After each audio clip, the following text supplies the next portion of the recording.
This is the thing with Justin Timberlake. First of all, people have been taking black music for centuries. Okay, it's been done. Yeah. The issue with Justin is that he doesn't have anybody's back. He takes and he appropriates. He makes money off of black culture. But then when it comes time for you to speak up, like Black Lives Matter, okay, we don't hear from you. You know, we all know about Janet Jackson. See what he did with Britney Spears. I think that is what people are getting tired of with Justin Timberlake. The whole thing, though, with black music in general has always been stolen.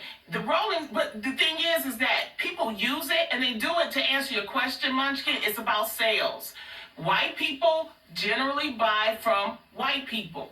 But how does that change? When the person that's actually doing the artistry actually acknowledges and says, hey, this isn't right. Let me bring on people of color. That's what the Rolling Stones did back in the 60s. They actually took blues artists on tour with them to help them make money. And because of that, they became more well known. I will even give it up to Adele. When Adele won Best Album that year, she at least gave props to Beyonce sitting right up front. That's what we need for our allies, if they're true allies, to do, is to at least acknowledge, but also when we need them to speak up for us, speak up for us. Not when you're pressured, Justin Timberlake. It's to speak up for us when we need you. And even, I'm going to do one last thing. K-pop music. K-pop music, a lot of people don't realize that a lot of black creatives helped to write those K-pop songs.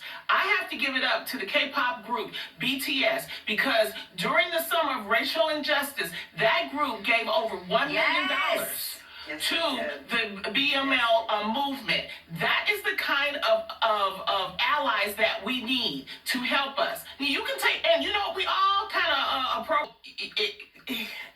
we just don't have enough time because, Justin does work with a lot of black acts and everything, but he's an issue and he needs to get himself together. I saw him with SZA on the Ellen show, and he overtalked SZA. It was a mess. And then he started kind of talking black, and it's like, that's the stuff that we don't need. And that's if he really wants to be an ally, yeah, you can work with us, but don't make fun of us, don't mock us, don't do that to us. And don't just do it. Ally. Don't just speak up for the community when it's trending. Live your life in that manner for all people of color. On that note,